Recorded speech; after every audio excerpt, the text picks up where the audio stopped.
You will find rest only in the presence of God. దేవుని సన్నిధిలోనే మీ ప్రాణమునకు విశ్రాంతి కలుగుతుంది. కాబట్టి మీరు పరిశుద్ధముగా ఈ రోజుని మీరు బ్లాక్ చేసుకోవాలి మీ క్యాలెండర్. దేవుడు అంటున్నాడు కదా, విశ్రాంతిని మనం బ్లాక్ చేయండి. మిగతా 6 రోజులు వేరు, ఈ ఒక్క రోజు వేరు. ఈ రోజుని బ్లాక్ చేయండి. ఎలా బ్లాక్ చేస్తారు? నాకివ్వండి. మీ పనులు చేసుకునే విషయంలో పరుగులు పెట్టొద్దు, ప్రయాసపడొద్దు. నా విశ్రాంతి దినమున వ్యాపారము, లాభం వచ్చే ఏ పని కూడా మీరు చేయడానికి వీల్లేదు.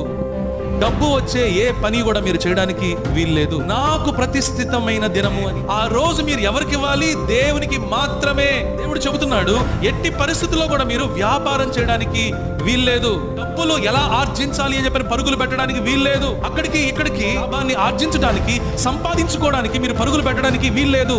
మీరు పనులు చేసుకోవడానికి 6 రోజులు ఇచ్చాను. ఈ 6 రోజులు మీరు కష్టపడండి, నేను ఆశీర్వదిస్తాను. ఎప్పుడు?